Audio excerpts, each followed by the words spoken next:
Roleplay Retcon does not own any part of the movies we retcon, nor are we associated with the artists who make them. Also, while most episodes are safe for all listeners, please do check the individual episode descriptions for any content warnings. The music for this series is by Behold. You can find them on Bandcamp, YouTube, and more. Previously on Roleplay Retcon does Pacific Rim Uprising. Mechanic and Jaeger homebrewer Amara Namani met Jake Pentecost while scavenging in the ruins of old Jaegers. Both were picked up by the Pan-Pacific Defense Corps, led by Jake's sister Mako Mori, and the two joined the Jaeger Initiative, Amara as a pilot and Jake as trainer and commander. Amara has grown close to her found family, which also includes fellow pilots Bon Joyega and Alex Blasius. The quartet have uncovered a plot by Shao Corporation CEO Lee Wen Shao to dismantle the Jaeger program and replace it with her own drone Jaegers, and use clone kaiju to create false flag operations to justify the Shao Corporation's grip on the world. Now Amara and her mech Ironclad Gunsmoke, Alex's Sanguine Rush, and Bond's Frankencrime face Shao's final ultimate weapon, a gigantic hybrid Jaeger kaiju that threatens to level Shanghai.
You should all still have your statistics at where they were last time, and we are just going to start a new initiative track here, starting with the hybrid kaiju itself to set the tone for what this fight is going to look like, and hopefully I roll well. So, at the top of this thing's turn, it is massive. It towers above all of you easily.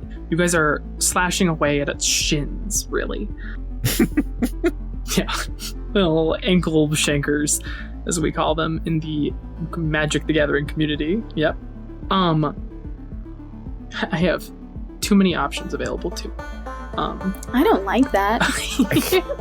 That was like a backhanded compliment to yourself. yeah, a little bit. Wow, I did options. Too much work. Its mouth opens up. Its jaw splits apart, and the mouth kind of continues down the length of its neck as you guys see a blue sort of burst of energy begin to swell up within its throat, and it is going to do its best impression of Godzilla here and try to breathe this massive energy beam on you guys. So I need to make a couple of attacks. This is going to be against Sanguine Rush and Ironclad Gunsmoke, as you two are the ones in range here. Uh-oh. I don't have a way to show this on camera. I'm gonna take a photo. I just rolled 2 nat 1s on 2 d20s. Fantastic. Yay! Take a picture of that. Here's this really cool opening special move, and it will do nothing. Yeah. Suck it, kaiju. This was just its show-off blast. That was super effective and really cool. Nice. Looking. Yeah, this massive beam of energy just starts basically to your left, Amara, and just like carves a line in the asphalt. You guys watch like the rock itself get melted away as you just sidestep, and this beam traces a line in front of you. It does, for dramatic effect, completely cleave through your drone and just utterly eliminate your drone. Well, no, not my drone. You did roll 2 nat 1s. Then I'll roll a third attack on the drone. No, okay. I rolled a 13. It's +4. It's a 17 to hit. Right. How many hit points does the drone have? 10. Cool, it dies. Damn it. Oh, okay. It is destroyed. Let's not get ahead of ourselves. Hey, it might have Nothing died. It might have had a consciousness. I don't know. Alex, are you emotionally attached to these drones, would you say? I was. Yeah. Now I just don't have emotions. You guys watch this beam of energy sweep across the ground in front of you. And you see there is a moment of like collapse afterward. Like it looks almost maybe like it has exhausted its resources, as that has taken a full action. Now it is going to take a second full action. It is going to do what now, It is Ken? going to take a second full action. It's a Final Fantasy boss, guys. It's a Final Fantasy boss. The tail gets to go now, or whatever. Yeah. There's gonna be like, you have to kill its different parts of the body, and there are gonna be like complex grids across the ground that you have to move into quadrants at the same time. I know nothing about Final Fantasy. That was incredibly accurate. Its tail, out from behind it, you were joked about its tail getting to go, is going to whip around towards you, Ben. Mm-hmm. I need you to make a hull save. And what if I refuse, man? What if I refuse? Well, then you'll fail. Okay, I don't refuse. I just said what if. I didn't actually refuse. I would like to. Okay. So, Your Honor, I did 7 not perjure plus myself. 3, I got 10. A 10. Cool. You had to beat a 20, which is just what I rolled. So I should have just refused out of principle. Yeah. Cool. The tail wraps around you here. It is mostly organic material, but there is a wicked-looking, like, mechanical claw at the end of it, and it begins to constrict your Jaeger. You take 5 points of damage. I actually only take 3 points of damage. Awesome. And you will continue to do so for as long as you are restrained by this thing. You are considered immobile while this has restrained you. As a quick action on your turn, you can attempt a hull save to break free of this. Okay. And while you are impaired in this way also, if you make melee attacks against it, they're going to be at difficulty +1. Haha, I can't even do that right now. There you go. Cool. And then it is going to drag you closer to your friends. Just bring everyone real close together here. And that is its entire first turn. A little bit of a nothing burger, but Ben, you're out. Or whoever would like to go next may be up. This nothing burger felt very meaty to me. I guess since I've seen meatier burgers, but... You got the left side beef of our left side beef pizza man. Yes, the nun pizza with left beef. Which was 18 years ago as of 2 days ago at time of recording. Still hasn't been beaten as the funniest thing on the internet. So true. It was very funny. They can legally vote. I don't think I should go next. I can go next. So, Hen, what's this thing's like reach threat reach? It has threat of 2. Okay, so if I move back one, You're still in threat? Provoke. Nope. I'm going to use a quick action to spawn another drone, my last drone. I recommend you not give it a name. Now that I've done that, I'm going to hit him with my chainsaw sword. Okay. Alex really likes chainsaw swords and things. You guys notice that? I have noticed that, and I support it, Yeah, me too. because chainsaw swords are cool. Alex, you know you can tell us anything, right? And we'll support you no matter what. You want to tell us about chainsaw swords? Are you secretly a space marine? I'm not. I actually hate chainsaw swords. I think they're stupid. They're completely impractical. It can't... Look. It can't be a chainsaw and a sword.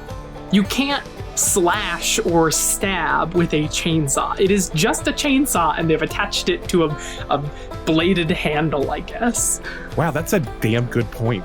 Like, it's just a chainsaw. There's no sword involved. You're not slashing with it. You're chainsawing things. Let's just get the record straight. You've ruined them forever for me. Good. I'm so glad. Alex, what's your attack? All right, so I'm attacking with my chainsaw sword, which now has threat 2, thanks to my Gygus frame, which increases all of my melee weapons by 1 threat. That's a core bonus for those of you playing along at home. So I'm guessing a 9 probably won't hit. A 9 just barely does not hit. That's with the accuracy? Yeah, I only rolled a 3. I rolled a 4 and then a 3. That's rough. But it is reliable, so it'll still take 3 damage. Yeah, first blood. Which my drone will do 3 damage to it also, since I hit the attack. Turn done. Is it me? Is it my turn? I think it's you. I am going to barrage. I'm going to use my hand cannon and my flex mount, which means I get to do 4 shots. Is that correct? Yeah.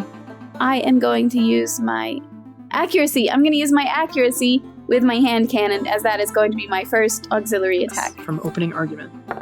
Well, whoa. So I got a 21 on my hand cannon. Yeah, that's a hit. That's a crit too. And I got a nat 1, which is going to be a 3 with my thermal pistol. Misses. And a 16 and an 18 on my pistols. Yeah, so 3 out of 4 of those hit. Oh, dang it. The only one that didn't hit is not reliable. That's actually... Isn't that just how it goes? That's just how it goes, yeah. And this is a crit, so you'll roll the damage twice and take the higher result. You're never going to believe this, audience at home, but I rolled a 1 on both dice. Nice. Karma. But I did get a +1, so that's 2 points of damage. Okay, no, that's from the hand cannon, right? That's from my hand cannon. This thing's got like 10, 12 points of damage, right? Sure. And 2 more attacks. I'm going to roll 2 d3s for my 2 pistols. Man, what is up with these dice? Well, I did 2 more points of damage, 1 for each of my pistols. I'm just doing the minimum amount of damage, apparently, over here. Okay, I'm going to go ahead and reset my gunslinger dice, and I'm going to hold on to that bonus attack. I'm not going to have used it on my final pistol. I'm not going to do that. Sure. So I'm just going to hold on to that, and I'm just going to keep it at 6 in that case. Okey-doke. And that is all of the stuff I can do.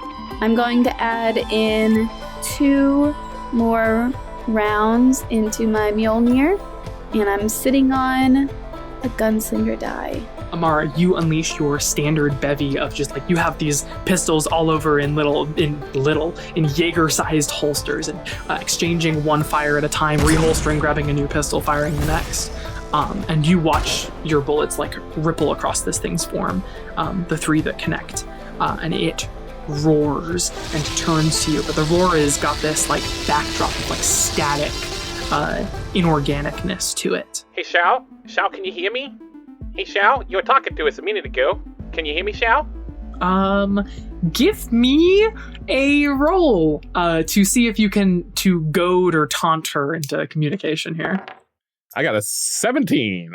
There is a heavy flare of static across everyone's comms, and the voice of Li Wen cuts through again as the static dies down. Very calm, very collected. Have you reconsidered? I want to tell you something. I feel like it's only fair that you know this. I just want to tell you how much of a big fucking idiot you are. Just a big fucking idiot. You know, we were the last 3 pilots. We were the last 3 pilots in the Jaeger program. We had absolutely 0 experience. The only thing we'd ever done was do simulator runs, and we were okay at that. And you created the greatest training regiment you possibly could. You came up with rogue drone Jaegers and actual kaiju for us to fight, and you have trained us to destroy you. So I just wanted you to know how much of a big fucking dumb idiot you are. And I'm going to activate my core system, which is called Go Loud. Yeah, you can hear the like vein bulging in her forehead. Like, you can hear the amount of like, please God, shut up, just emanating from her end of the comms. And I think after just a quiet moment, the only response you hear is like away, as if she's like standing away from the microphone. She says, "I want that one dead." And you watch the kaiju begin to turn towards you. So I have a request for a little freebie, Hen. Yeah. So I have activated my core system. You violently jettison the lichen's external carapace. So I want to start there.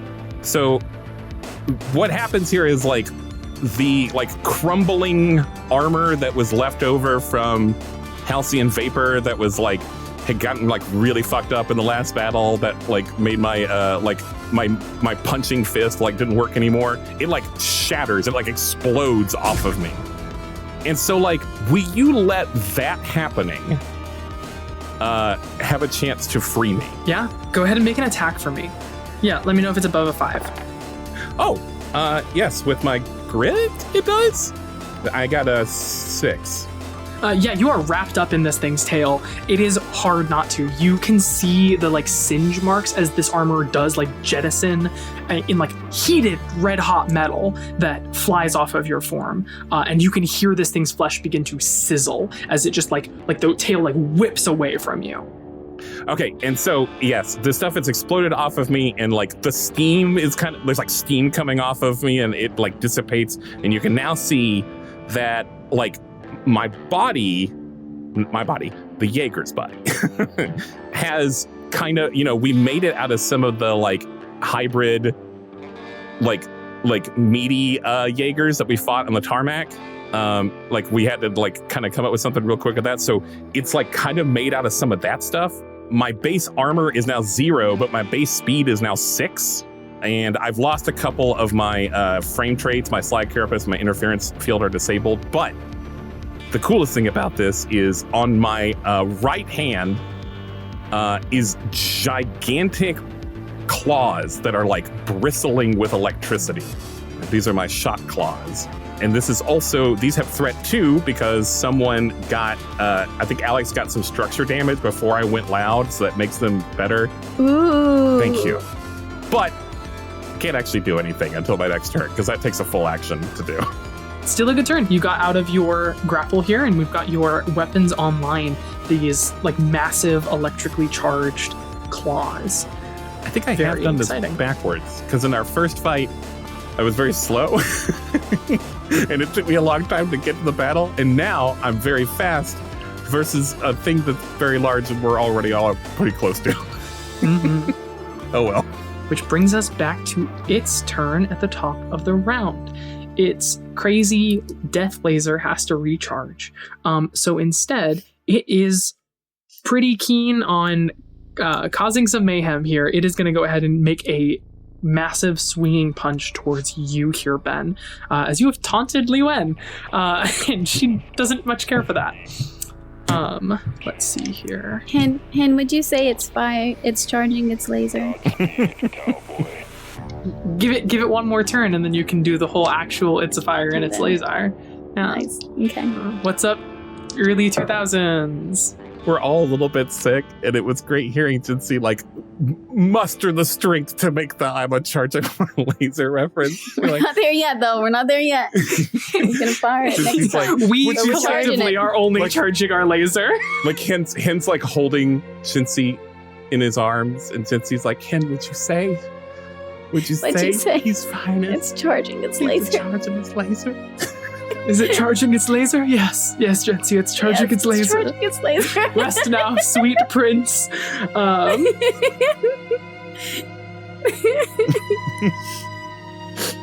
That is really funny, and I don't have a great way to transition out of that to relay that I have crit against you, Ben. I'm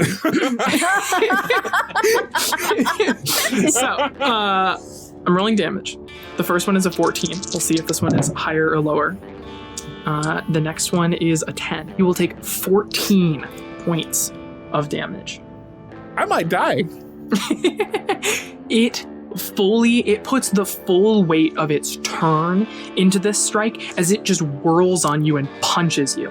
This attack has knockback 2. It's actually going to knock you back 2 spaces. Structure damage. 6, so that's not so bad, if I remember right. Yeah. And a 3. System trauma. So the arc projector, it gets slammed. You watch this thing. It has like one large arm and then like a smaller like sub arm under that. And it whirls on you to slash at you with this massive taloned arm. And you like instinctually like raise this gun to block the attack, and it fully just like crunches it as it sends you flying back into one of the skyscrapers. You collide with the building and leave it like a Jaeger-sized imprint in the side of this building. I think I made him mad, guys. It is going to do what the Slattern did before, and you guys watch those bone protrusions on its back, like, make a sickening, like, wet pop sound as they fly free. And it is going to shoot a spine at both Alex and Amara. No. Guys, I need a break. Alex, I have a 6 to hit, which I don't think Miss. Wow. And Amara, I have a 15 to hit. Dang it, Hin. Listen, Hin. It's the fight. It does hit. You know Okay. it hits. That is going to be 5 points even of kinetic damage here. But I believe that puts you down a structure. Awesome. Awesome. Love to see it. Yeah. You know what? We actually enjoyed that hit. Oh, What does great. system trauma mean? System trauma means that you'll go through all of your systems. So those are like your abilities, your paint, your custom paint job, etc. And you remove one. No. You have not taken any system damage. You've got so many options ahead of you, my friend. In fact, the first thing you should do is you should roll 1d6. You have an effect, a system. Custom paint job says when you take structure damage, you can roll a d6, and if you roll a 6, you instead do not take the structure damage. Oh. Okay, So I'm gonna roll a d6 then. Start there. Sorry. Nope. Well, I did it. I didn't get it. That's a 1. You're on fire with the 1s today. Okay, in which case, I would just destroy the custom paint job. It doesn't have that as an option for me. Interesting. Oh, it's that's because it's indestructible, which I should have Oh. known. So yeah, I mean, you can get rid of whatever your heart would desire, but probably customization or personalizations. It'd be like such a Looney Tunes ass thing to happen is you get like it scratches blasted, the paint, and then you step back, and the paint stays where it is, but your mech steps free of it, and it goes and it Yeah. falls to the ground. Yeah. and then your mech screams and covers itself. What should I do with my class assistant unit? If you remember, we had a bit of a conversation about We did. the uncle, because it's not like the Yes. most helpful thing in the world for you. So I'll just get rid of it instead. Because I've never actually used it. So clearly I don't need it. Okay, yeah, it fires off those spines. They. Oh wait, hold on. Does that count as? This is a ranged does it count attack. as Okay, cool. I'm gonna return fire, and I'm gonna hit it with my pistol. I'm gonna try to. Anyway. No, I rolled an 8. But it's reliable, so it takes 1 point of damage. It is going to begin to move towards Ben, because it really wants Ben dead. That is Once moving Bond out. dead. Once Bond dead. Attack reaction. Yep. All right, go for it. Overwatch. Let me hit him. 11. 11 hits. Did you just save me, Alex? 9 damage. 9 damage is a lot of damage. And I slide up with my chainsaw blade, like along its back. As you. And then- do so. Oh yeah. Once per round, when I successfully hit a character with a melee attack, I may also throw an auxiliary melee weapon. And since I didn't get to use that last time, I'm going to do it now. 16. Nice. 16 is also going to hit. That has to be 1 damage. You slice into this thing and you hit something, and like wires and fluid begin to spurt out of it and coat your Jaeger. Would you give me a systems check? Oh boy. Sorry, a systems save. 12. A 12 does not succeed. You are impaired. on your What? next- I don't want to be impaired, Tim. That is this thing's turn, which brings us to you, Alex. I'm going to fire my assault grapples at it. Normally, it would need to make a save, right? Correct, yeah. Okay. It cannot be moved against its will. Uh-huh. It'll still take damage, though, so I will have it make the save anyway. That is an 11 plus 4, 15. Half of 5, which is 2. And then I guess I will move up to it, and I'll make an attack with my regular blood. And that is a 20. So I'll roll 2d6s twice and take the higher. Yep. That's a 7, and that's an 8, so 8 damage. And then I'll do Disdainful Blade off of that, and get a 19. That's also hit. Almost a crit. That'll be 3 damage. Bristle Crown Flechette Launcher off of that, and do 3 more damage.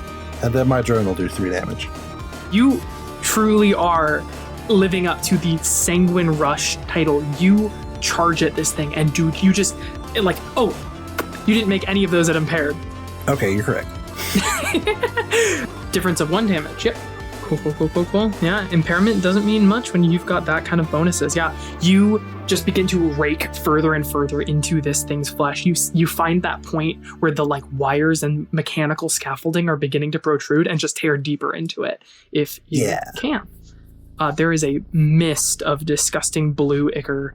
It's also like that weird pale white fluid you guys saw before filtering out of this thing. Alrighty, Amara, you're up. Balls to the wall.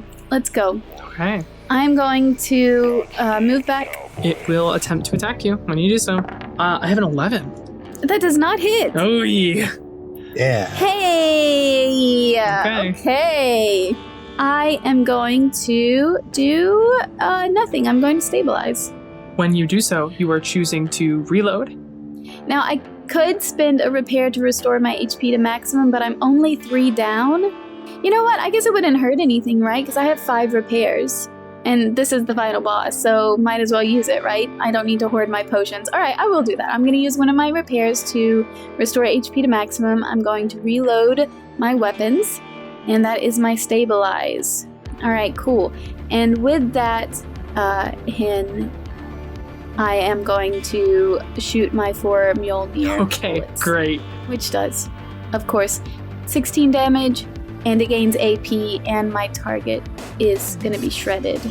Your bullets tear into this thing, Amara, and you watch another piece of this thing just begin to like crunch in on itself. A whole mechanical strut that seems to have been like supporting its... I mean, this thing is huge. It's got to have titanium reinforced rib cage just to stand up straight because of gravity being a thing, right? Fun bonus facts for you. Godzilla physically could not exist because it is simply too large and it would collapse under gravity with the weight of its own mass. That's why whales are in the water. That's why whales are in the water. That's true. We put them in there because they just kept collapsing when they were on land. Yes, exactly. It was really embarrassing for them, yeah. This thing's ribcage, like part of it, like caves in and it like fully like crunches down on one side. And when it does that, it lets out a terrifying roar. I need everyone to make an engineering save. Oh no. Oh. Can't be a systems. No. Can't be a systems. It's not a systems. I get a difficulty on engineering. And I got 6. 10. Okay. 10? 14. 14. Only bond saves. So each of you are going to take 2 points of energy damage. However, Bond, you are not slowed and impaired. I am not? You are not, because you saved. You other two. Amara and Alex, this roar, you realize you've seen something similar to this before when you were fighting Obsidian Fury. There was a weird sort of field that it put out that gave this sort of interference. And you realize there's that same kind of resonance through the air as this thing lets out this bellow. You watch all of your targeting systems and everything. Both of your mechs just begin to like flicker where they are. You guys are slowed and impaired until the end of this thing's next turn. That brings us to you, Bon. Guys, I've learned something about myself playing this game. I think I'm hard on a mech. So I'm gonna do like Jensie did. Unfortunately, this might make it a little slow energy down a little bit, but I'm gonna spend my turn doing a stabilize. You know what? I am gonna like hug up next to it though. Yeah, it's not too pleased with all of this, and it is going to go ahead and unleash its super fucking death beam again because it has recharged. So it's okay. Missed last time. Didn't get to use it. So I have an attack coming against the same 2 folks. Wait, hold on, Hen. Mm-hmm. Hold on. Would you say that it's fire and it's laser? Yes, I would say it's firing its laser. Good job. So I have a 14. Actually, I have a 14 and a 13, which I think either of those will hit either of you. Okay, Lancer people, this is the second time. You hear that, Tom Bloom? I'm talking to you. Tom Bloom, here's the deal, right? Why are you favoring the kaiju? Thing number 1, if we cut it in half, we should be able to round up. Alex's thingies should do 3 points of damage. Thing number 2, if it matches, it should go to me, obviously. It's a little problematic, obviously. honestly. Yeah, honestly, that's kind of homophobic. It's offensive. That's offensive. Inappropriate. Okay, then it hits. Are you happy?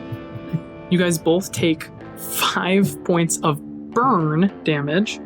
So I think this is actually our first introduction to burn. I don't think it has come up before. You will both just take... It's armor piercing. You will both just take 5 damage.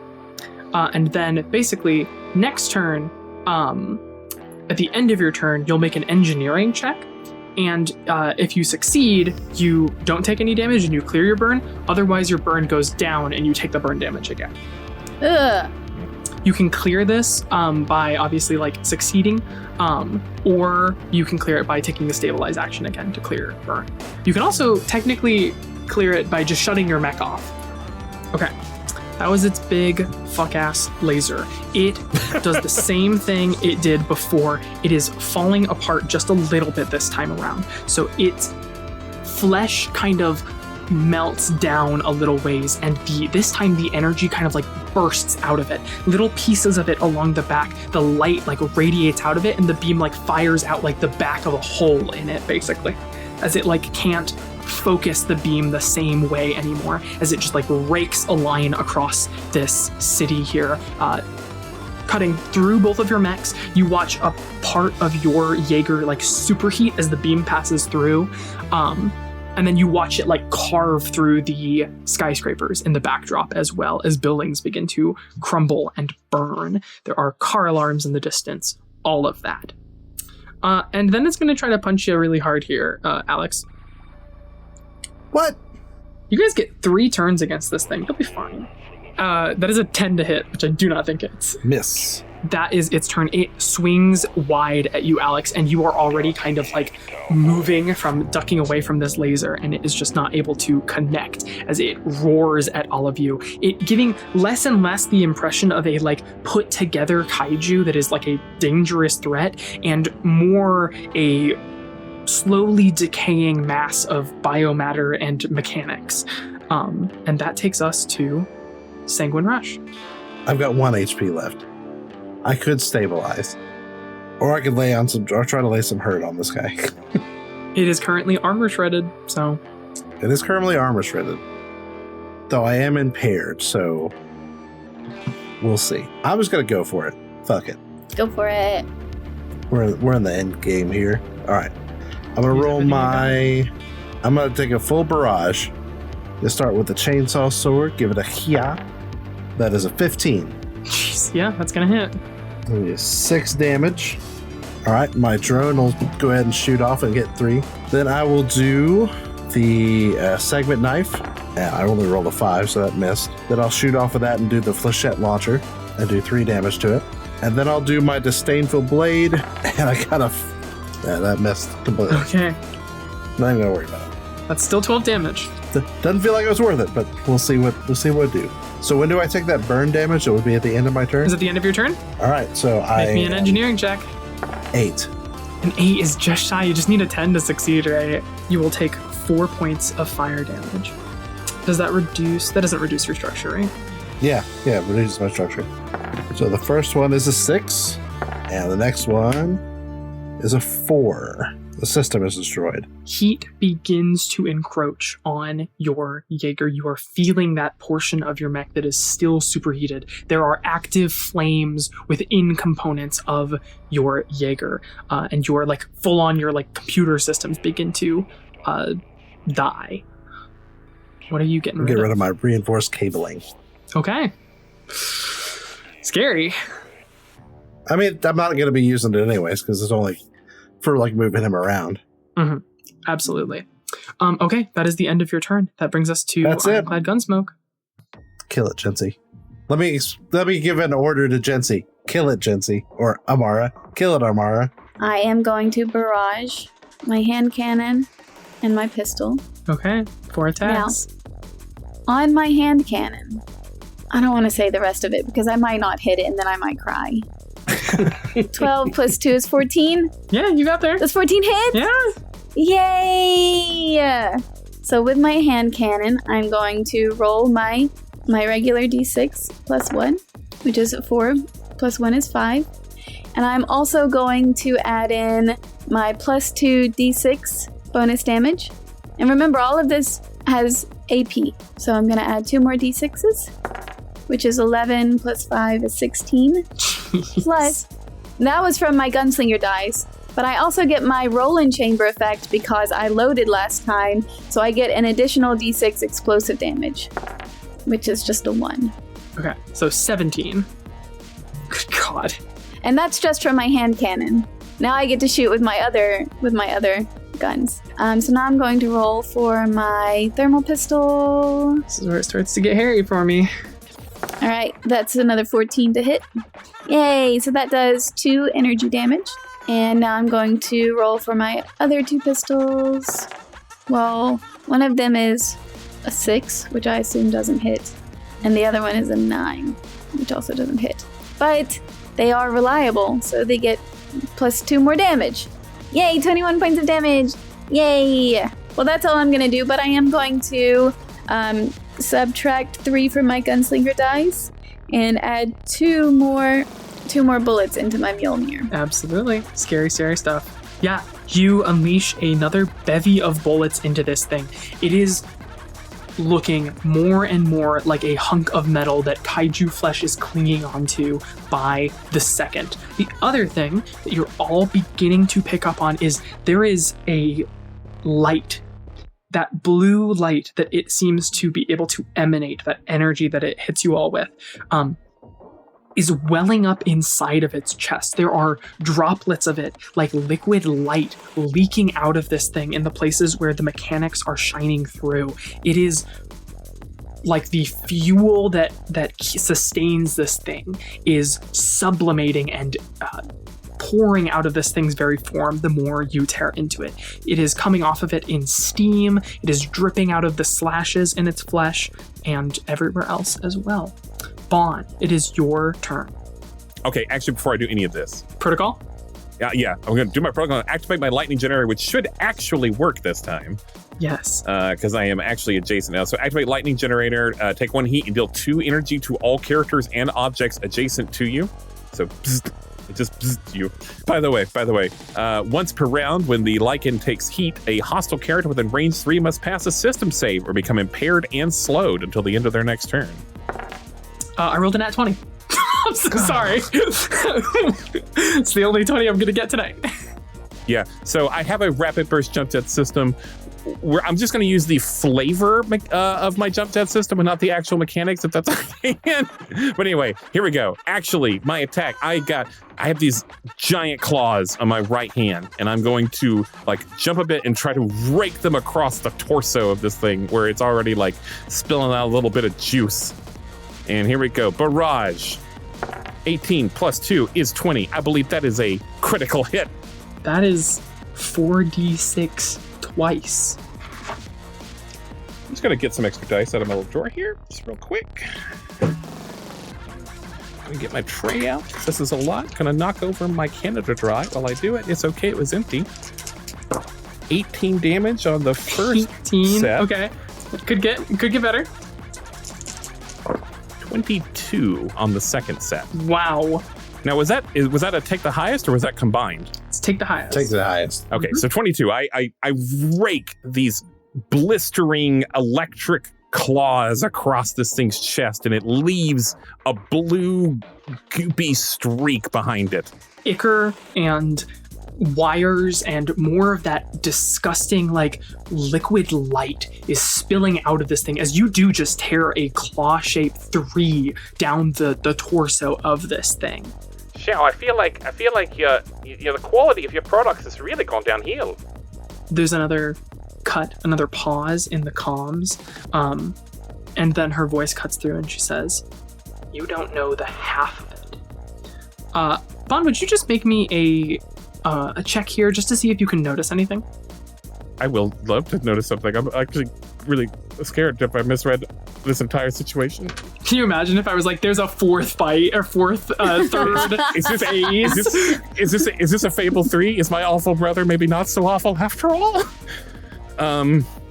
Let's see. I don't have an investigate. This is only investigation. So I got 9 plus. I think investigate applies here. Okay. So it is a 13.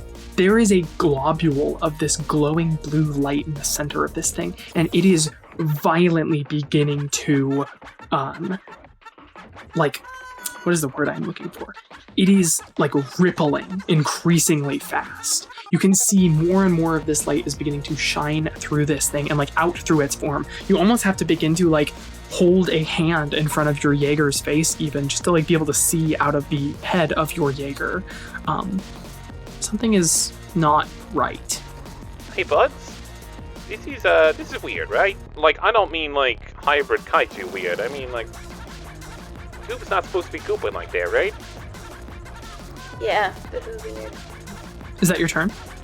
Yeah, I don't think I could do anything else. At the beginning of the hybrid kaiju's turn, it grabs at its own face and begins to pull itself apart as it lets out a howl that more than any machine, more than any bioorganic bellow, is a cry of static. There is a sharp frequency that chimes through all of your comms systems as this thing shrieks with mechanical electricity, weird. There's a reverberation to it, this otherworldly layer on top of it all.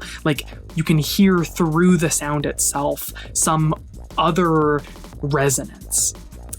And as it does so, that light begins to bubble up within it. There is suddenly so much of it. It is leaking out onto the pavement across the ground, and everything it touches is beginning to just fizz. Steam is venting off this thing as it begins to detonate. What? Oh. What? What? Oh. What? Yeah, and at the beginning of its next turn, it will detonate. It is unclear what magnitude of a detonation this will be, but it can't be good. It is going to whirl on you here first. It is going to barrage on you, Bon.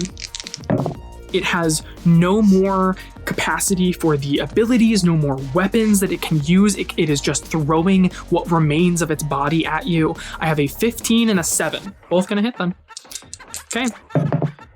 You'll take 5 points of damage from the first one and 3 points of damage from the second one, as it is just throwing stubs of arms at you. Ew. Its tail is going to coil up and throw itself like a javelin at you here, Alex, attempting to impale your mech. I rolled an at one.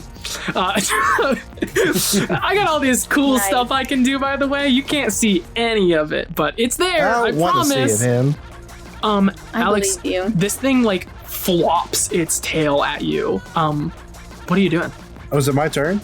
No, I think it's going to be your turn, and it has sufficiently failed that if you want to make it pay somewhat for this, you're welcome to. So we've deduced that this thing is going to detonate, right? Correct. And we're in the middle of a pretty populated city. All right. 2 things. Are we near a body of water? No. Is it feasible that... Let me, can I read a situation or make an investigation and see if I can find the source of this detonation, this bomb?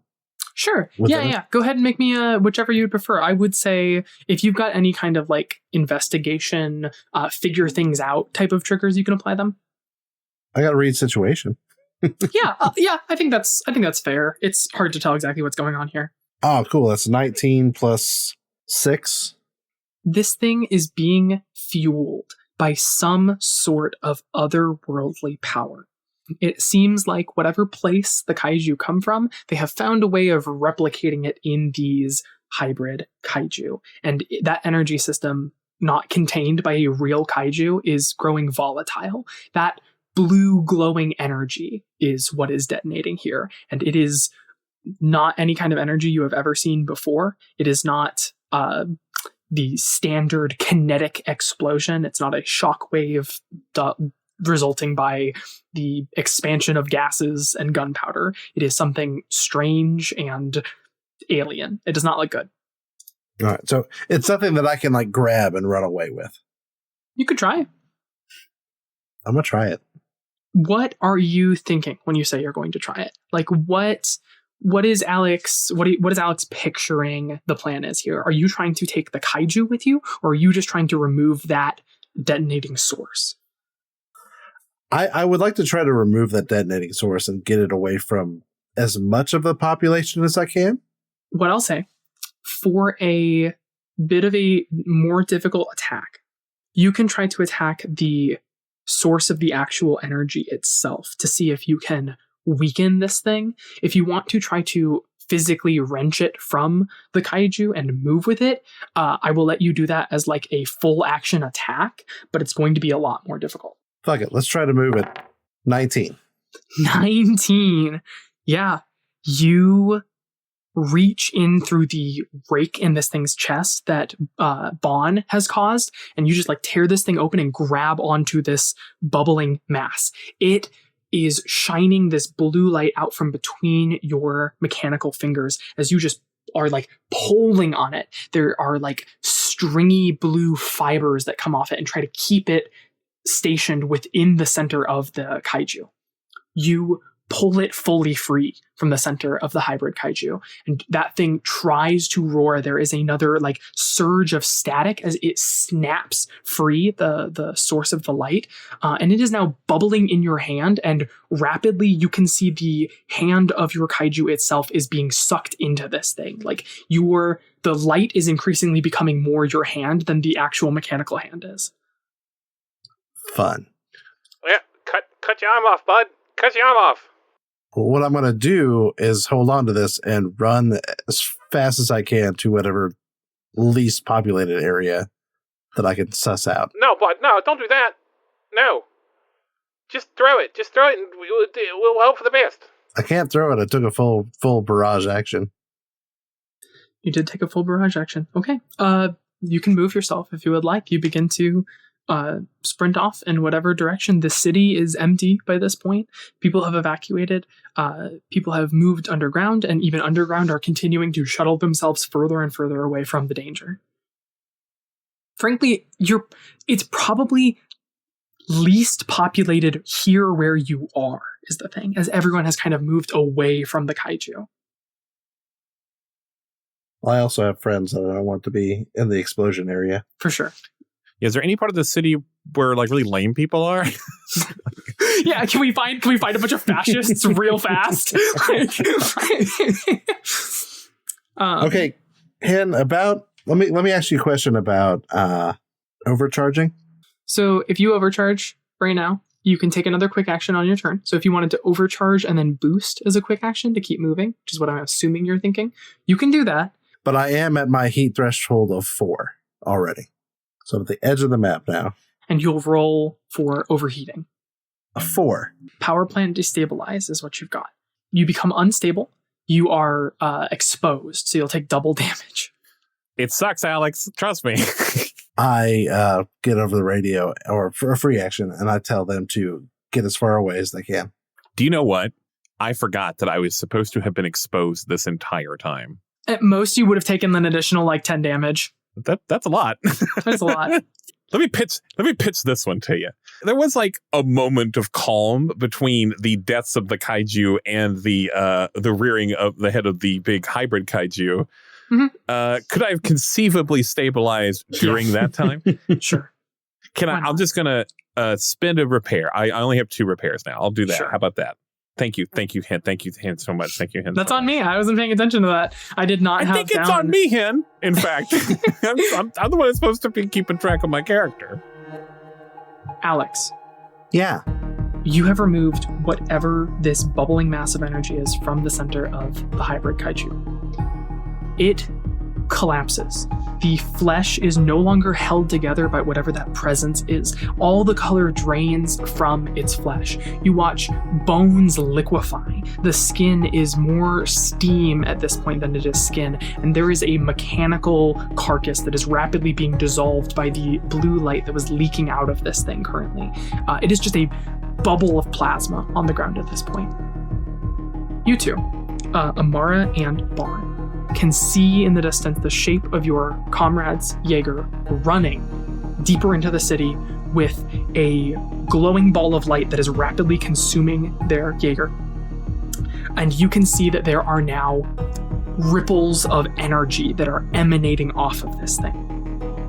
I'm going to take us out of initiative order officially, but both of you would get one turn before this thing detonates, and I'm just going to say, what is everyone doing? What is you guys' plan? If you want to speak among each other and figure out what to do, you have effectively like a couple of actions you can take before this thing blows up. I might be able. I'm fast now. If Alex ejects, I might be able to go get him.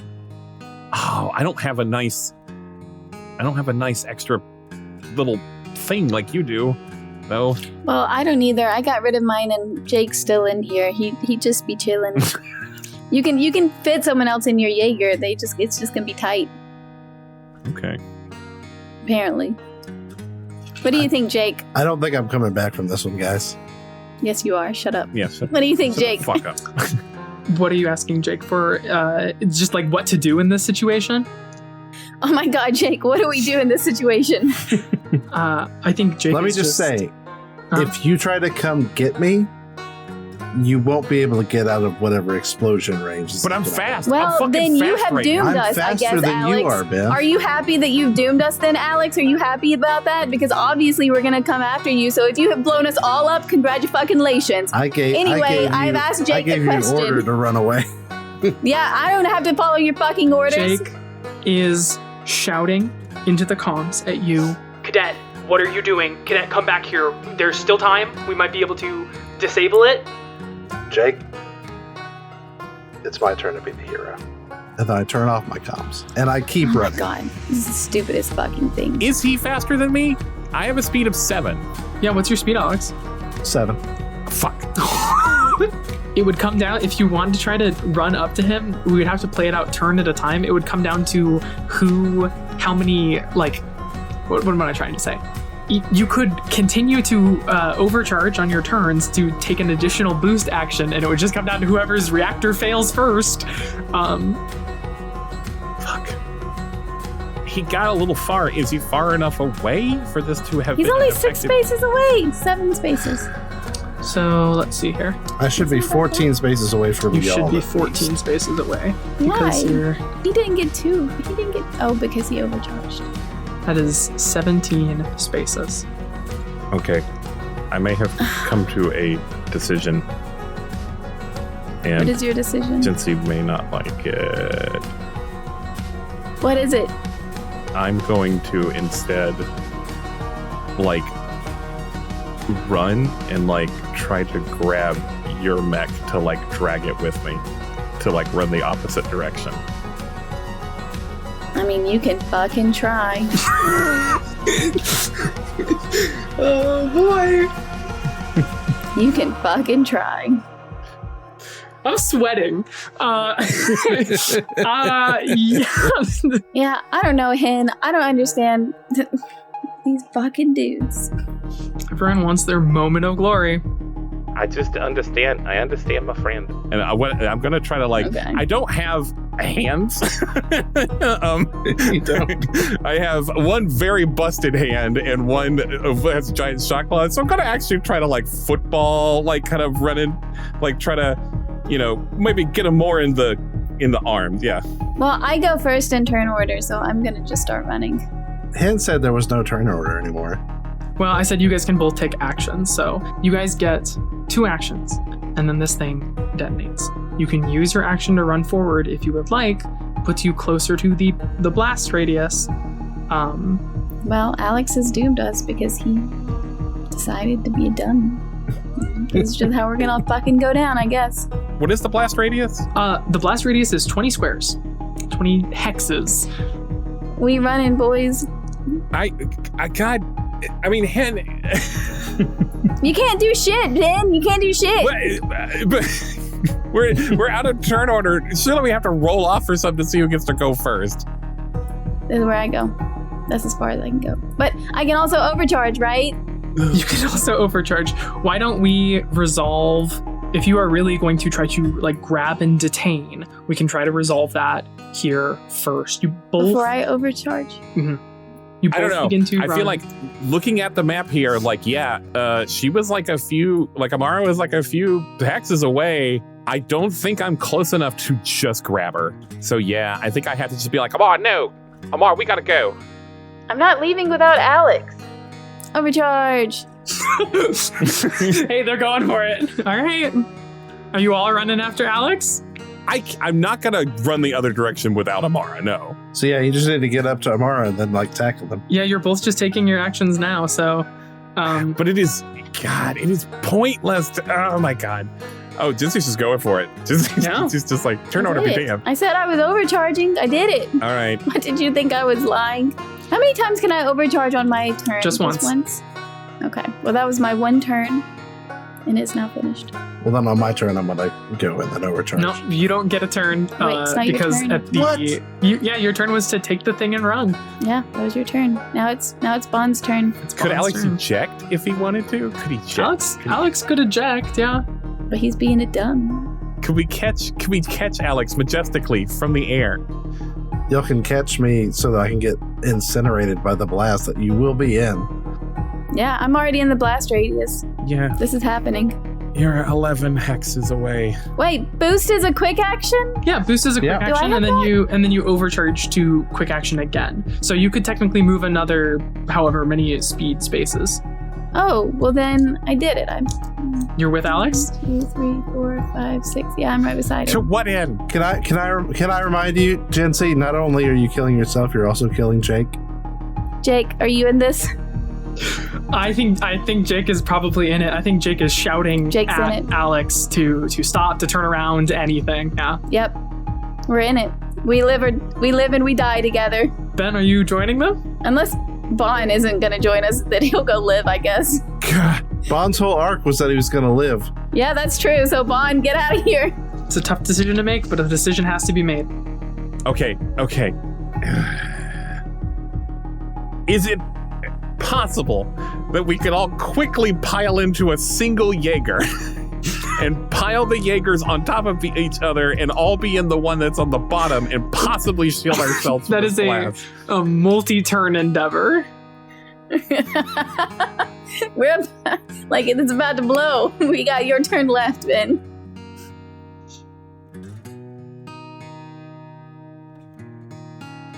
Just run, Bond. Just run. Tell our Just tale. run. Yeah, tell our tale.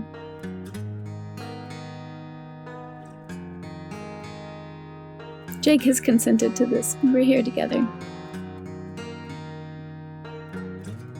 And also, Amara is going to reach out and hold Alex's Jaeger's other hand. Alex's Jaeger's head just shakes and takes your hand. Also, honestly, I don't know if I have hands at the moment because I was holding this. You've got one. orb. You got one. And I'm on your left side, so I assume you were using your dominant hand. He's doing for it. The thing.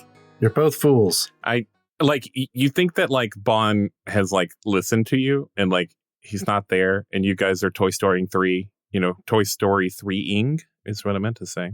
Mm-hmm. And then Bon runs up to you in his Jaeger and I guess I didn't really think this through. But I'm here. But You're both idiots. Yeah, so are you. But we're idiots together. at least we're not as dumb as Shao. Jake slaps a hand on your shoulder, Amara, and shakes his head. We're already holding hands. He's got two hands. Okay, he does with his other hand. Okay, Yeah, all right, yeah. sorry, continue. Shakes his head. And Jake, into the radio, into comms for all of you to hear, says, "Well, hell of a run. Last pilots of the Jaeger program ever. I guess at least this way they can't forget about us, I guess, eh?" Yeah, us. And Jake, thanks for everything. I'm glad I met all you. Oh yeah, it was cool. I don't regret any of this. Yeah, you guys are the finest cadets, bar none, we've ever had. Besides, this is eerily similar to how my dad went, so fitting. Wish I could have spared you of that, Jake, but I guess my hands are tied. Nah, we're all pilots in the end, and, well, we did our job, didn't we?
There is a fountain of blue light, a perfect cylinder up into the atmosphere. You watch the clouds parted in an instant, shoved to either side. Continents over, they see clouds pushed over top of them.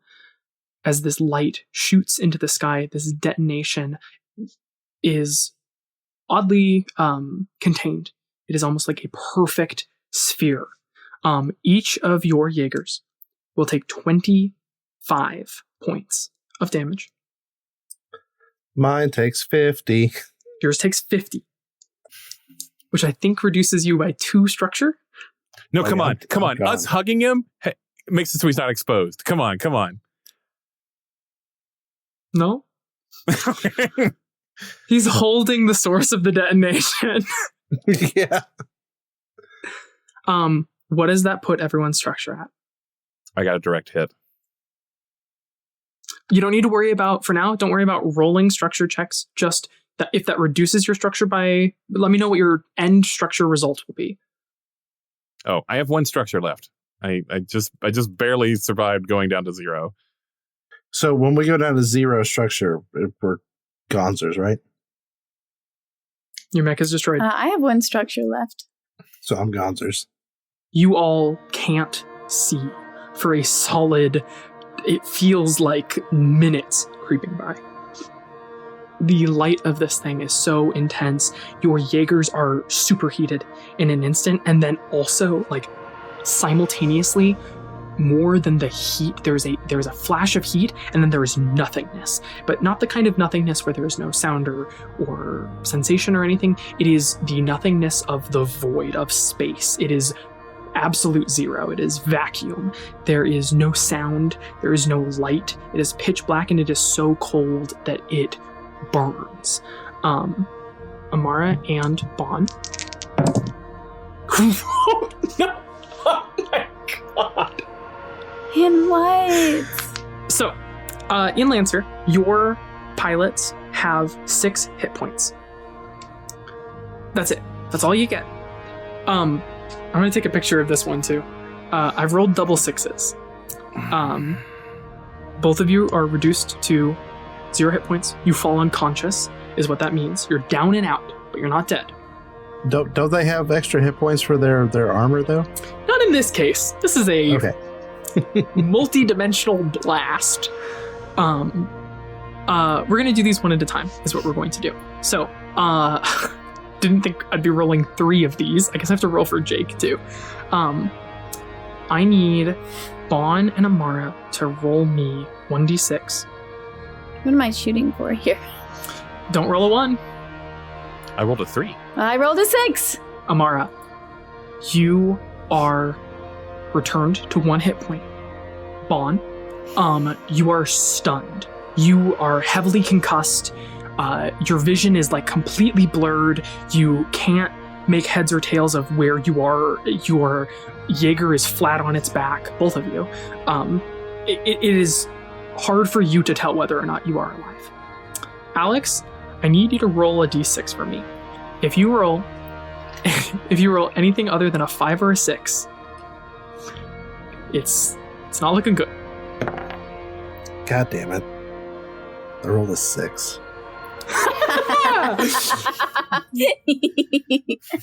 Alex, you can't heroically sacrifice your self-insert character. I can. Amara, you are the first to come to. The city is rubble. The building of the Shao Corporation itself behind you is nothing but glass in a pile. You can see there are spouts of water that are just like jettisoning themselves from the street.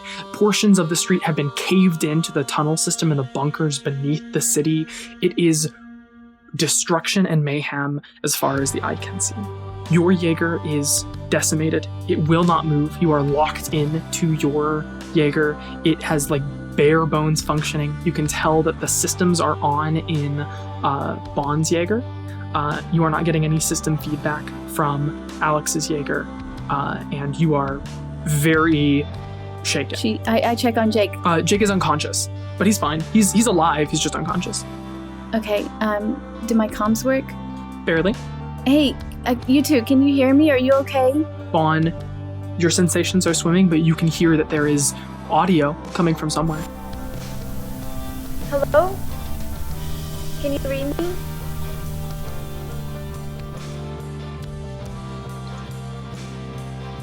Alright, so Jake is okay.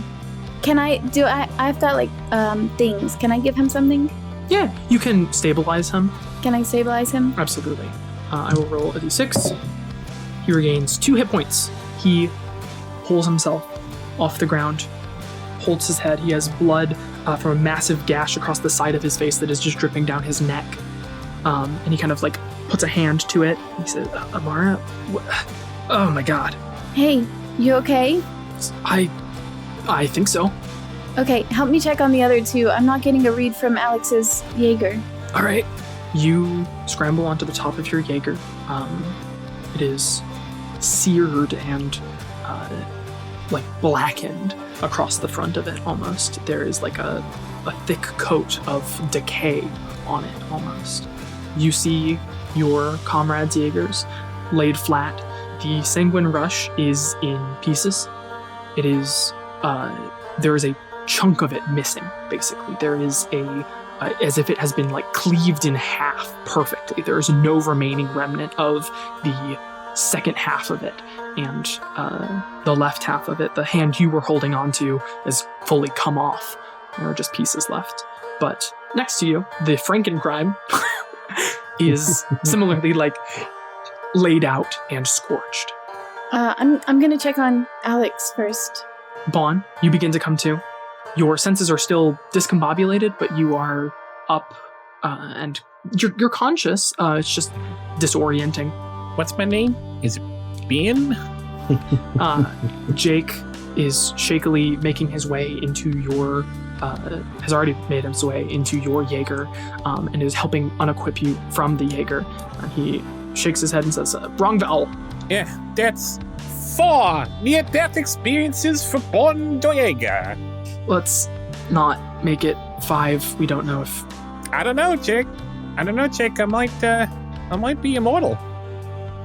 Amara, you find the empty other half of the Sanguine Rush. You find the head piece of it is gone, or the half of it is gone. It's been perfectly sliced.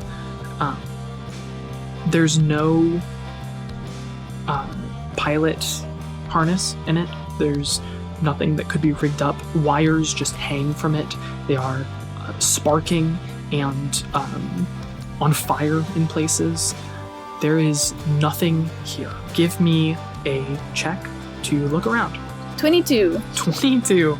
There is a scrap of military fatigue that you recognize as the combat fatigues that Alex, of all of you, wore more often than anyone else.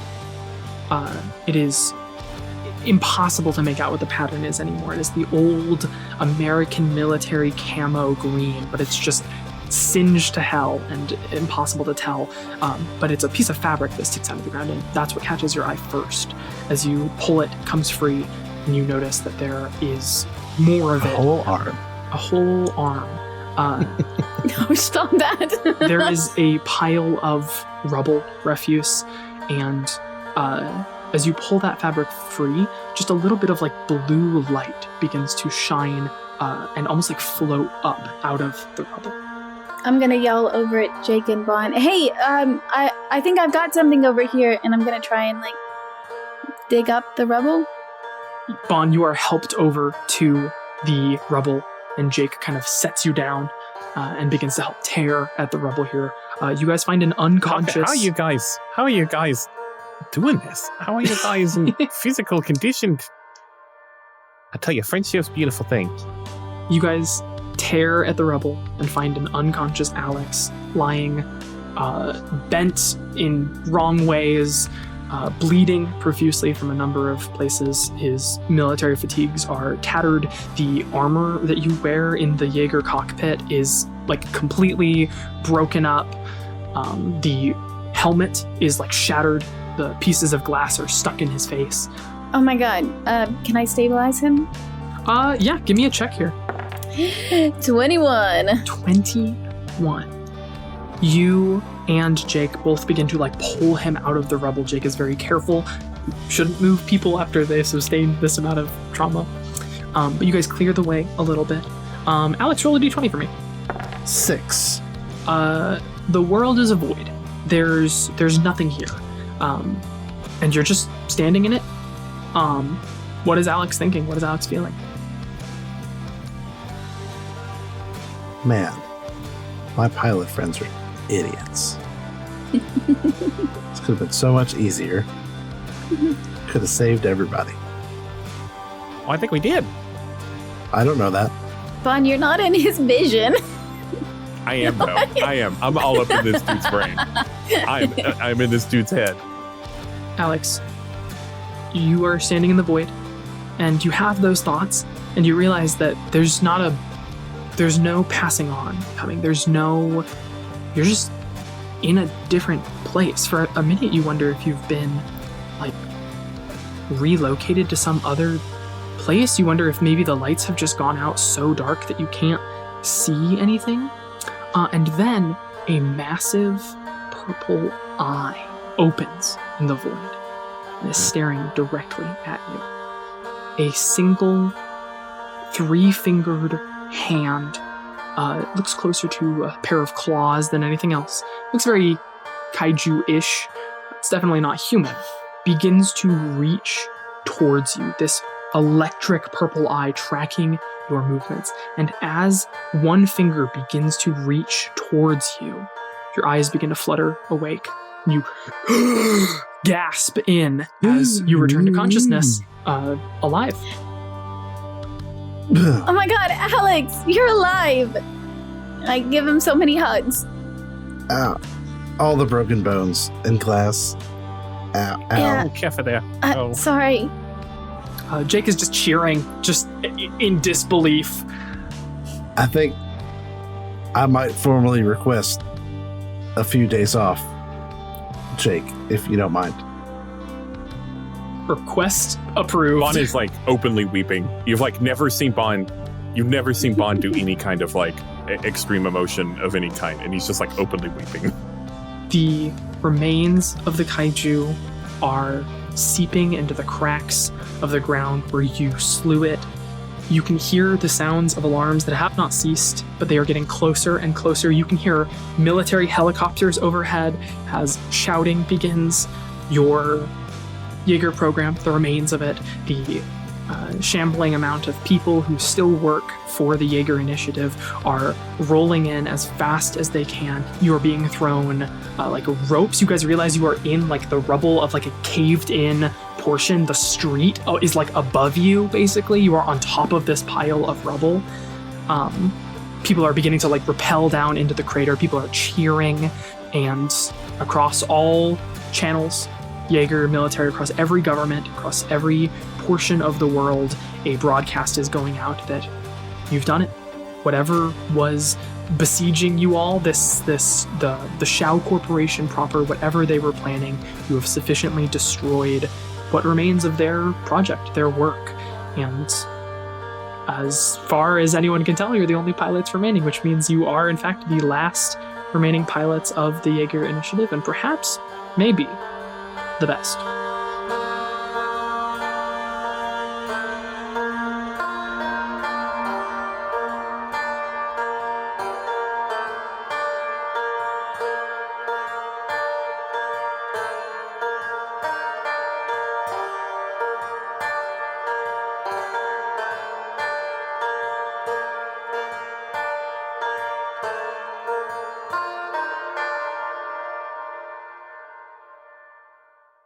Hey, it's Ben with the final mid-roll of Pacific Rim Uprising. I got some things you need to know, and then we'll get to the epilogue. A big thank you to Hen, also sometimes known as Hen Hales, also sometimes known as I Write Robots, but he'll always be Robot Master to us.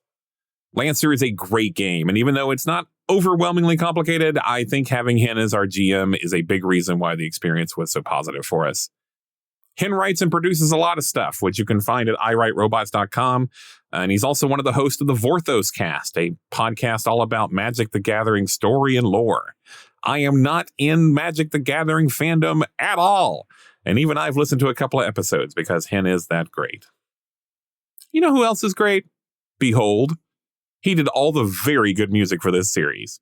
The track at the top of this episode is an original song he composed for this series called Uprising, and the rest of it is from My First Dungeon, a very good actual play podcast, and from his newest album, Where They Landed, which is a concept album that evokes the vibes of hostile space aliens landing in Appalachia.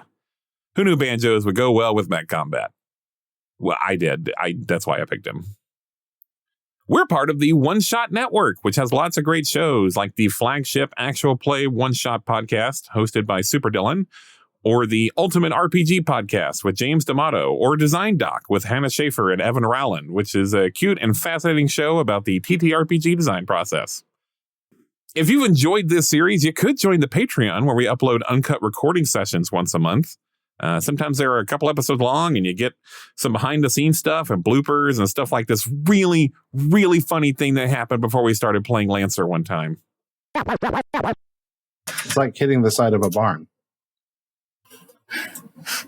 The brown side of a barn? The broadside of a barn, yeah. The broadside Jesse, did you of a say barn. brown side? Did I say brown side? No, No. you said broadside. Okay. I think Jensie said brown. Jensie, do you think the phrase is you couldn't hit the brown side of a barn? Hey, we all know you paint one side. Well, we know that the thin barn side brown. is red. Yeah, one side's brown and the other one's red, and the brown one is the one you hit. That's the one that's easier to Brown's hit. the one you throw rocks at, yeah. Yeah. Incredible start to this. Good work, team. Well, I'm sorry. I'm so sorry. Please forgive me. I'm getting tornado sorry. flashbacks. What did you call that tornado alert? I don't. The tomato. The tomato The alert. tomato Tomato alert. warning. You guys. they're crying. I really want to know what you thought hit the brown side of a barn meant.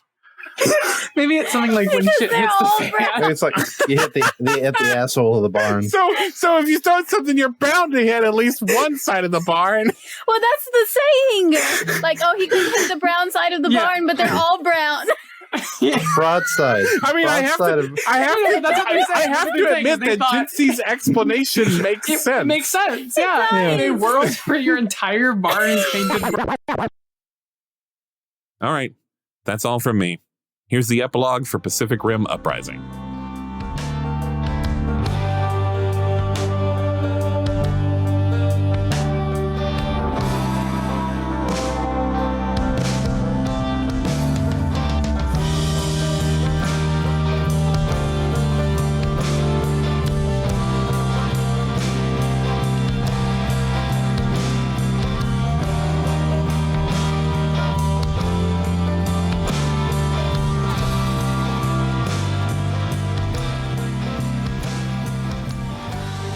This is days after that last great battle. The city is still in ruins, but we're not in Shanghai anymore. All of you stand on a makeshift little platform, the kind they wheel in for assemblies and smaller ceremonies, that's just out on the tarmac of the Shatter Dome proper. And we see a number of familiar faces. Really funny to me for some. Yeah. Not going like, anything super official. It's like, squeaky, yeah, I don't know. Little platform. But they're like really excited. It's like, oh, we don't get to break it so much. The whole ensemble of the Jaeger initiative is here on the tarmac. There are stereotypical fighter jets flying overhead, blowing smoke in the air into fancy configurations and celebration. People are Are my mom and cheering, dad there? clapping. Yeah, they can be. Oh, wait a minute. Yeah. Not everyone's parents can be present. Mine are not. Oh, wait. I thought Alex was also an orphan. You actually have parents. Alec has No, Alex has my parents. mom- Why can't his parents be My there? mom was a Jaeger scientist and my dad was a Jaeger pilot. I was going to say, no, I was saying like Alex's parents can absolutely be there. My O was realizing that I was going to say like all of your parents can be there. Oh, and then all I of went, your parents are there. yeah. Nah. They're there in My parents spirit. are there. They're little blue ghosts just standing over there. There's a psychiatrist and he pats me on the back and he's like, we'll get you some medication for that. We see none other than Mako Mori standing probably for the first time in the duration of this whole ordeal. Her arm is in a sling, but she's been given the honors of awarding you all medals. As she moves from one of you to the next, you are all lined up on this podium. A kind of retainer holds a small container that has the little medals in it, and she pins them onto your Jaeger Initiative military fatigues. She goes one at a time, congratulating you all, giving you a salute, thanking you. You salute back. She makes her way down the row. Each of you and Jake is there as well. And then after Jake is Newton and Geisler as well. Or Newton and... Newton and Geisler. No. It's Newton and... wow. I don't even know why I can't. Gottlieb. Thank you. Gottlieb. Sorry. Gottlieb. Geisler and It Gottlieb. hasn't been that long. It hasn't. Gottsler. Gottsler is there. Yeah, their ship name. And Gosling. Newton. Is that their ship name? Nice. I think Gottlieb might be better. Yeah. You're each awarded with multiple military honors that mark you as having saved everyone, I guess, arguably, the world, several countries from this not great fate.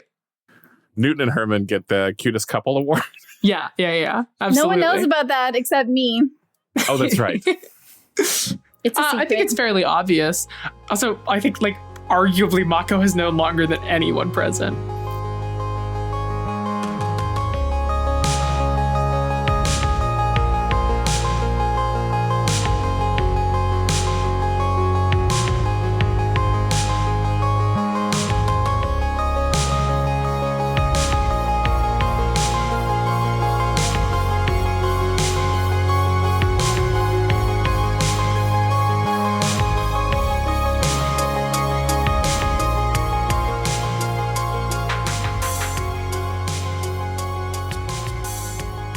And a year later, the rubble of Shanghai is still present, but it's being repaired as things go on. There are research facilities in Siberia that are being unearthed and dismantled. There are cloned kaiju components that are being disposed of. Multiple governments are in talks for what to do next. But one thing seems certain, which is that there may be additional threats lurking around other corners. So it seems pertinent that the last remaining pilots of the Jaeger Initiative stick around just a little bit longer in case something else goes awry. What are each of you up to a year later? And who would like to go first? Amara has been really excited about being a proper full member of the Jaeger Initiative. Not a rookie anymore. Officially not a rookie anymore. You're a pilot. A full, actual pilot. Amazing. And she's also very excited that in all of these things, the unearthings of the other facilities, especially, she has made sure that she got some, maybe not permission, maybe she just kind of did it herself and was like, whatever, I'll just ask for forgiveness later. But they just kind of let her get away with it. Scrapper, she is using Scrapper to help. Yeah, absolutely. You've been elevated to a new rank as well, officially. Mako Mori is officially stepping down and letting Jake take her place is another fun thing here. And I think you work kind of probably directly under Jake as the sort of second to him, kind of the two of you bossing each other around a little bit as you see to the various reconstruction efforts that need to be seen to, as well as some active discussion about who the next recruits will be, if there are any. You still don't know where Li Wen Shao disappeared to. She hasn't been discovered anywhere and is wanted by multiple government agencies. So there's a lot of work to be done, definitely. But you spend as much time as you can at the forefront with Scrapper, picking up rubble and helping rebuild things. I think that's very, very fitting. Yay, and working directly with my best bud, Jake. I love that. That's the best. Thank you, Hen. Oh, are you like a new sibling? Yeah, drafted into the family of the Stackers, the Pentecosts. Yes. I like it. That's what I've always wanted. About you other two, are you also both part of the initiative? Are you staying? Are you leaving? Yeah. Especially after Alex had his close encounter with the darkness and the eyes inside of it. He definitely went full on with the initiative, trying to get with the top brass, trying to warn them of the upcoming doom. And I think it really shook something in Alex's core, so much so that he actually started to attend some of Bond's group sessions. Yay! It's good to have you, bud. Got anything you want to share this week? No, just here to listen. All for right. now. It's best to share, though, just so you know. But no pressure. It's best not to push anybody either. Bond. Yeah, I said no pressure. Okay. Yep. Drongo, you got anything this week, Drongo? Well, I've been drogging up on the dingoes.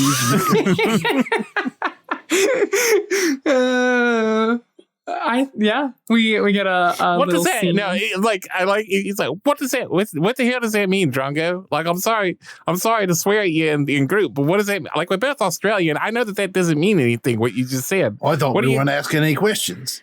No one said we weren't asking questions. I thought I could drongo the dingoes I wanted.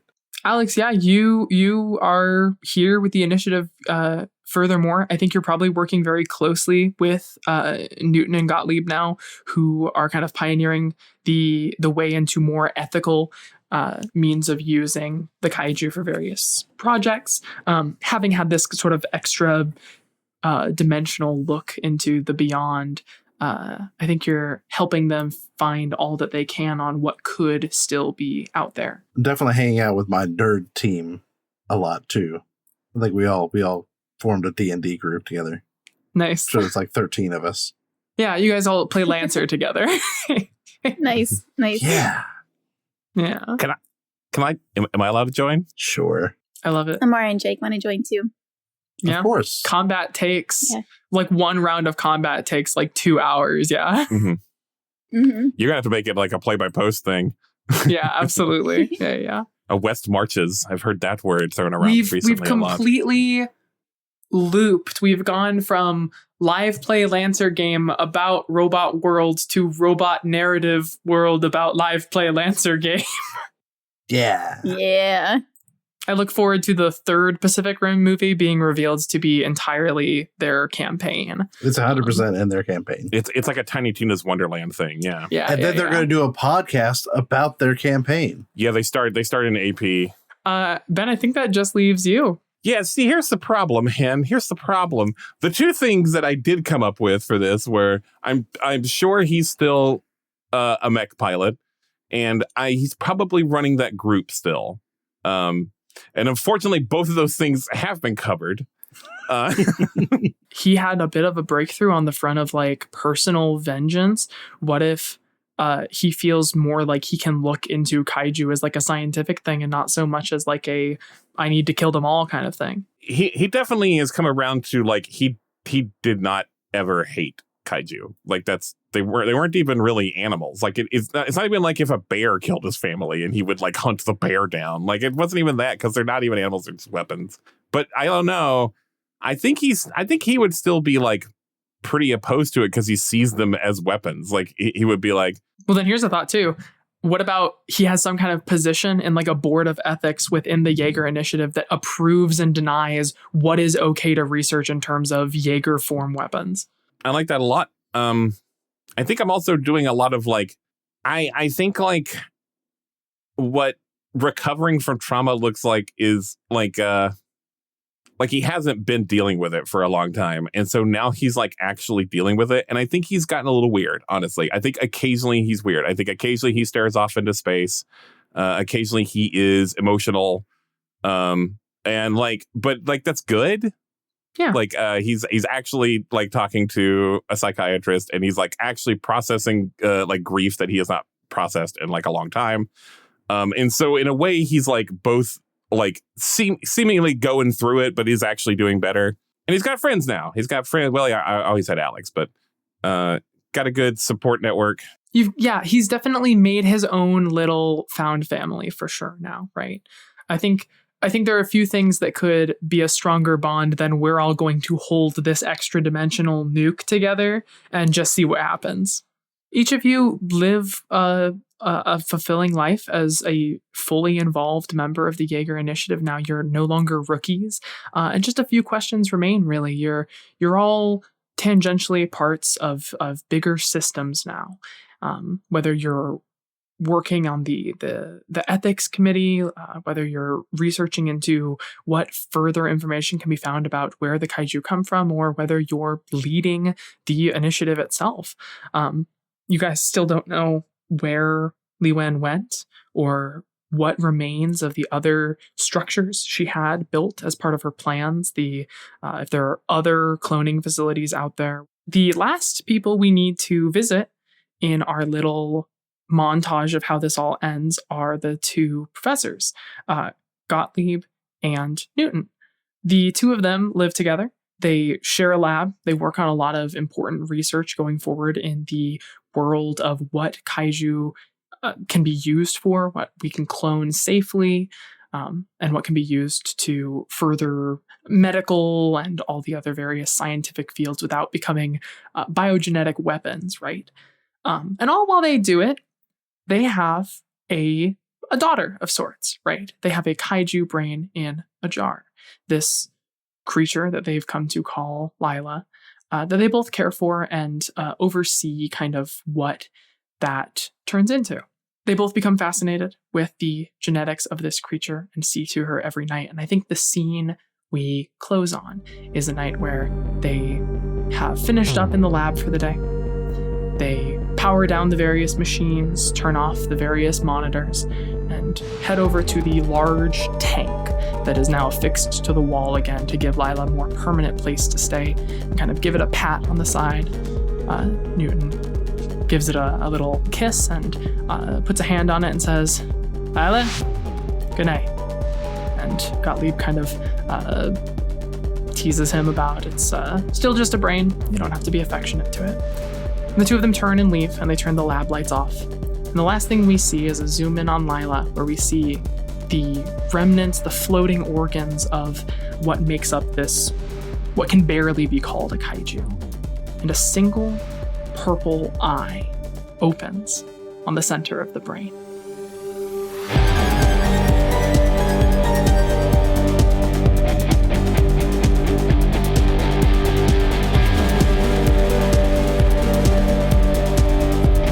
Roleplay Retcon's remake of Pacific Rim Uprising is directed by I Write Robots, with Jensie as Amara Namani, Alex Blasius as Alex Blasius, and Benjamin Gray as Bon Joyega.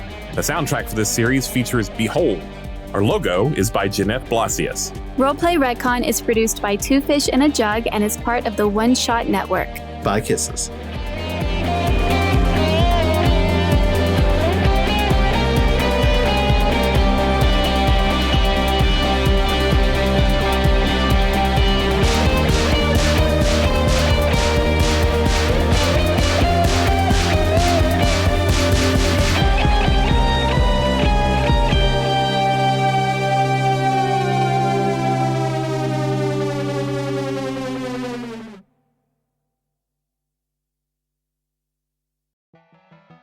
In the universe of Star Wars Odyssey, space is made out of the collective imaginations of all the thinking beings who live on various planets. These worlds are connected to each other through imagination. Common themes and ideas are strings between universes. And to get between them, people fly wooden ships that look like animals, which are powered by emotions. Also, people communicate with each other by contemplating orbs. The only way you can take pictures is getting stared at by a big psychic bug. And people have already declared victory in a war over the very concept of evil. But I'm getting ahead of myself. Star Wars Odyssey follows the adventures of the hapless inhabitants of the Lucky Finn tenement building, who suddenly find that their apartment is actually a spaceship.